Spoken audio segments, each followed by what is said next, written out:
دا طریقه صحیح نه ده چې د امن یا د ویرې یو خبره ته غوړه در ورسېده او بیا یې تاسو په لکړه واچوئ. دا مه کوئ. دا خبرې مه کوئ چې په کرشپینه کې داسې دي، په کشمیر کار کې داسې دي، په فلاني کې داسې دي، هلته داسې سړي لیدلی دي. د همیشه لپاره د جاسوسي ادارو اول پروپیګنډه وي، بیا یې قدم اخلي.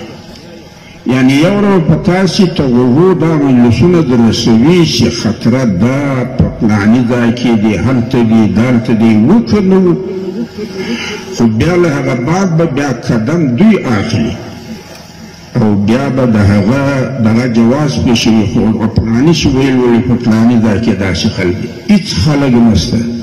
دغه زموږ اف سی یې بولئ استه، که یې فوج بولئ، که یې هره بلیا بولئ، چې ږیره ولګوي بیا تعلیب سي او چې لرې یې کې بیا سپاهي سي. داسې نه ده چې له بله ډګره راځي. دغه خلک دي پالي، دغه استعمالوي، دغه بدرګۍ ده.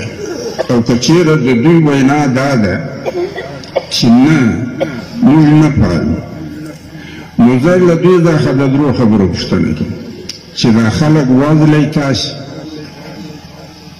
نو که یې وزلی یاسته نو بخورکه څنګه کوئ چې د خلکو پر مرګ باندې به له امریکې کرېحه اخلی یاسته او د خلکو له ټکسو څخه به د دوی پر دفاع تنخواه اخلی. نو د آخرت مرګ خو به ته هم لري، نو ته به خدای ته به ته څه جواب ورکوي چې له دوی څخه مو د ټکسو تنخواه پر بدرګه اخیسته او له امریکې څخه مو کرېحه د ده پر خونریزي اخیسته. جواب به څنګه ورکوي؟ او که بیا داسې دی چې د مرګ خلک نور دي خو د شا لخوا یې بدرګه ټکي، نو بیا ځان د دفاعي ادارو رکن څنګه بولي؟ او که بیا وایي چې زما ناوسي ده، نو خو ته راځه ټول شه وچې چې دغه داسې دهشتګرد تر سر تر خلک بیا خو دغه نه وو، دغه وطن وو، دغه بدرګه وه، په خپل توپک عنوان کړو.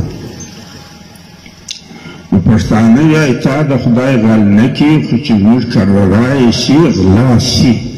چې کوم ځای له اف سی رسېږي حالت ته فساد پېښېږي. نو خو دا ښکاره خبره ده چې تا د خدای د فساد خلک نه کړي، خو پېښ خو سي در داخل په دا اوس چې د شوی اجتماع کېده، تبلیغیان ورته ویلي چې اف سی به موږ له نږدې نه راځي. نو دا خلک چې د ځان ته نږدې نه پرېږدي، خو څه به وي در کې؟ نو سلا بلا خلک څه ده؟ لهذا